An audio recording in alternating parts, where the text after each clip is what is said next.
Hello and welcome to the first interview we're doing for 2022. I'm Mark Skelsey, the editor of downsizing.com.au, and I thought we'd talk about this week the issue of residential land lease communities in New South Wales.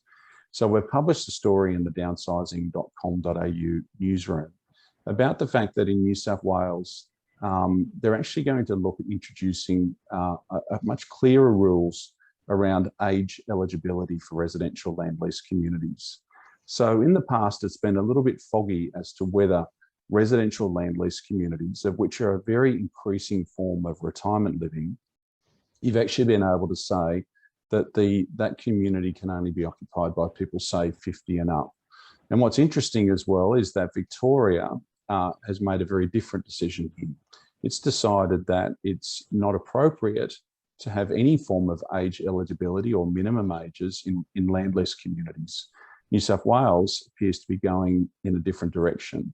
And to discuss this further, I'm joined today by Leo Patterson Ross, who's the CEO of the Tenants Union of New South Wales. And Leo, welcome to downsizing.com.au. Thanks for having me, Mark. Great. So I just wanted to check, Leo, the idea of residential land lease communities, a very growing form of housing for older people in New South Wales. Do you think it's appropriate to have a minimum age to actually be a resident in one of these communities? Look, we don't think it is appropriate to have these age restrictions. We think it actually creates quite a lot of problems that people haven't considered. But the important place to start is that land lease communities aren't retirement villages. They are a separate category of housing, and they're very useful for people who may be retiring or maybe looking to live with other people who are of a similar age. But they're not retirement villages, and they shouldn't be subject to exactly the same restrictions.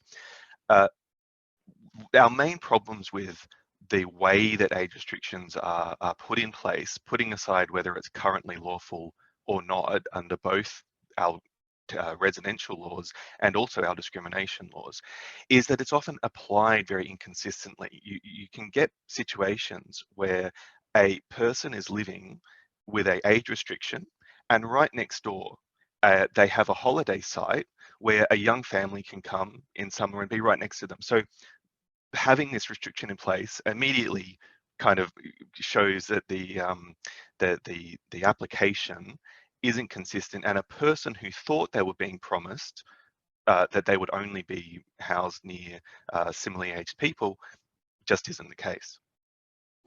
So it seems to me that you think the Victorian approach is a better approach, which is they've made it very, very clear that you cannot discriminate against people on gender, on age, on sexual orientation, on anything to be a resident of a land lease community, or I think what they call maybe residential parks in Victoria.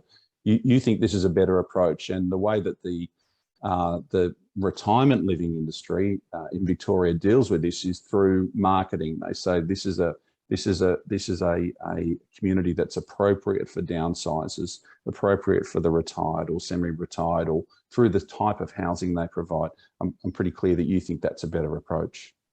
We think so, and we already know that that's generally who finds these communities more attractive anyway. It does by location, by the kinds of facilities, and by actually the model itself often lend itself to people who are older, who are looking at retiring, who maybe have moved out of larger houses, are downsizing. Many of the sites, many of the communities are in coastal areas, they're in river areas that are really lovely, but don't have the same facilities that a working person might still be looking for in their home. And that's totally fine. It's, these are by their nature often better suited, but also the marketing is an important part of attracting different kinds of people there. We don't need to make it more complicated. particularly for people who are in retirement age. One of the big issues that comes up with these age limits is things like having carers support, living carers who might need to come in and stay, even if it's only 1 or 2 nights a week, they can be restricted. So a person who doesn't need to move into a high level needs care facility is perfectly capable of living by themselves, but just needs some support occasionally, they may not be able to get that. And it actually pushes people into types of housing that they don't want to live in much sooner. So do you agree, though, that this needs to be tidied up? It's not very, very clear with the current legislation what the rules are. There's a sort of a reference there to if visitors come to stay, they've got to be a certain age, but that then doesn't really go on to talk about the primary resident. And sort of question two, I mean, I sort of felt from your submission too that you felt that there may have been a compromise option here, that the possibility of age eligibility rules, but with some of those very clear exemptions you just spoke about with carers. Do you think so? Two questions there in one. Do you think that's a possibility as well? Yes, and that seems to be the route that the review of our residential land lease communities legislation is pointing towards, that they probably will allow an age limit, but with particular exemptions. So if the community supports that age limit, so it'll be important to see how that gets implemented. But that is a position that may be able to work. We think it probably isn't the ideal route. Certainly the current law needs to be tidied up. Certainly the current law isn't clear enough and doesn't give enough guidance to operators and to communities about what they can expect. So more clarity is the first step. If it does go down the route of allowing age restrictions of some sort, then it is important that these exemptions are actually considered, and the way that it interacts with the holiday side of many businesses is also important, because we don't actually think many operators have considered the ramifications of age limits, and actually most of the time these age limits are already merely a marketing tool. We do see reports of parks with age limits where the operator just actually ignores the rule when it's not convenient for them. Okay. So, I mean, what I found interesting with this review is that there are so many things. I mean, this is not a terribly old piece of legislation. It only came in 2013, but there are an incredible number of things that need to be worked on. And there's an acknowledgement that the current legislation doesn't really give a lot of certainty in a lot of areas. For instance, it says that it's really unclear who's actually responsible for maintaining the site, let alone your own home. Because as we know, with a land lease community, you own the dwelling, but then you lease the site underneath it. It talks about the need to reform what they call embedded networks, which is where you actually rely on the operator to provide your electricity. What are some of the big ticket items that you'd like to see out of this review in some of these other areas too? Actually, the review in general did a really good job of capturing a lot of these issues. So we are pretty hopeful that it will lead to reasonable change. Apart from the two that you mentioned, which are both very important, it was a key part of the review was dealing with the site fee increases issue, which has been a real problem over the last few years, because some operators have tried to build in quite unpredictable and difficult to calculate methods of rent increases, which really don't give people any kind of certainty about what costs they're actually going to be up for as they move. And this is really important, because the cost of the actual dwellings is just rising and rising, and so people are putting in quite large amounts of money, hundreds of thousands of dollars routinely, into a place, and it is fair that they know what the underlying costs are going to be over years. There's a big focus as well in this about education and about making sure that operators and residents both know what the rules are, and actually comply with them. And that's a very important issue for us. we've had a ongoing issue where the operator behavior isn't well regulated, and people can feel like there's no one really in government who is making sure that the rules that are already in place are being followed. So there are some moves to tighten that up, and it'll be important actually for government to support that by making sure that places like our fair trading department have the resources to go out there to educate both operators and residents, and also make sure that the rules are being followed. So there were 48 recommendations in our review. It is a big act, and we're pretty happy actually with most of them. There's still work to be done to ensure that these recommendations are implemented well, and that'll often be the key. And that's really probably of the issue with the previous acts is, you know, a good principle might get put forward, but then once you write it down into law and actually have to start living with it, people start to recognize different issues coming up, and people look to get around the laws as written. So tightening all these things up. The key thing that we want to make sure is that people who are moving into these communities, particularly in retirement age, where they're looking for this to be a long-term home for them, really get to enjoy that, really get to feel the stability and certainty that the community is going to provide for them, a safe place for them to make their home. Yeah, so to that point, isn't it? I mean, you mentioned they're not retirement villages. Yes, that's the case, but with the move towards regional areas, with the desire for people to, if they are lucky enough to own their own home, to release equity, they can potentially do that. If they are renting, they may find a more affordable rent. I mean, it does strike me that these communities are becoming very much more popular for people over 50. And as you say, there needs to be that, coming with that, as that popularity, needs to be a really strong regulatory system and great information, so people go into all this with their eyes wide open. Does the tenants union play much of a role with that? How do you fit into that? So the tenants union sits in the middle of a network, in the middle of really two networks of people assisting people living in these land lease communities.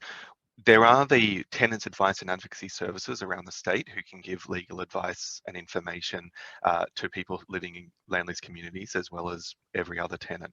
But there are also, we are in constant contact with a network of resident advocates who volunteer their own time to help their neighbours, their communities understand and work within the rules. Most land lease communities now have committees of residents who discuss these issues, with the operator, you know, look to resolve the day-to-day things that come up without having to go through the tribunal, without having to take legal action. You know, no one really wants to spend their time in tribunals or courts. So we spend a lot of time supporting those resident community groups. And there is quite a network of organisations, not just the Tenants Union in New South Wales, who do similar roles, who spend a lot of time trying to educate and assist residents in resolving their issues. So we also have our website that has a range of fact sheets that lay out the law and lay out the legal aspects for people to understand and hopefully be able to use to resolve their issues, again, ideally without having to go through the tribunal. But if we do have to go through the tribunal, or if a resident has to go through the tribunal, making sure that process is kind of clearly understood as well. Yeah, but that's the thing, is that even the most expensive land lease home, you are still a tenant in a way. That's the nature of the relationship, even if it may be a long-term lease. It's the reason why you don't pay stamp duty. So you do need to consider that. Just before we go, I suppose this issue of embedded networks, and it's New South Wales is continuing to look at the options here. And I guess that's where, as I indicated, where you do need to rely on the operator to provide your electricity. You don't potentially have your own meter or your own solar. This is an ongoing issue. Do you have any specific advice to someone going into a a land lease community about the sort of questions they should ask here, the sort of options they should look at. Yeah, because that electricity cost is a big one when you're living in these communities. I think it is important for people who are looking to move into a community to ask about the utilities infrastructure and situation. So is it going to be an embedded network, or can I install and can I find my own energy provider? Because not every community is the same there. And if it is an embedded network, what's the pricing structure? What's the rules around it? One of the issues that we've seen come up again and again is communities where the electricity infrastructure actually is not well suited to solar being installed. And so people often think, well, I own the dwelling, I should be able to, you know, whack a solar panel on the top of that. But the actual infrastructure, the wiring in the park can't handle the charge being sent back out into the network. And it is potentially a very expensive upgrade, hundreds of thousands of dollars potentially. So there have been some parks where people put solar and then found that it actually was crashing the system for everyone. So looking at making sure that those wiring and infrastructure questions, that you put it to the community operator, so that they have actually given you a good indication of what to expect.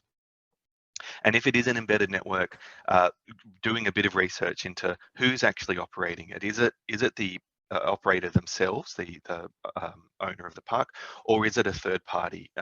We are seeing a rise in third party operators on behalf of the operator, and you know, there's different experiences with them. There's been some very poor experiences with some providers. And that's really part of why the embedded networks really need a good tidy up. It should be, the theory of embedded network is that you should be able to get generally cheaper prices, because that embedded network is sharing some of the costs of supply. They can also go out and look for the best supply charges from providers. But the issue has been that the residents haven't been receiving the benefit of that. They've been paying essentially the higher market rates, and that's really an inequitable system. So unfortunately, some embedded networks actually end up being much more expensive, despite their potential to be a good and beneficial system for everyone. It takes you know, administration and operational sort of resources off the park operator, and it should provide lower prices for the residents. So it should be a win-win, and it's important to make sure that actually is the case. Yeah, great. Well, look, as you said, there's dozens of recommendations there. We could talk about through all of them. There's backwards and forwards with all of them. There's a statutory review that was published in late November last year. It is available through the Fair Trading website in New South Wales. And we are expecting, I would imagine, a bill before Parliament, or a draft bill. I would have thought some stage this year as well. So we may talk again about it. But Leo, thank you very much for taking us just through a little bit of those issues, the age limits, electricity, whole range of stuff. So thank you very much for that. Absolutely. Thanks. Anytime, Mark.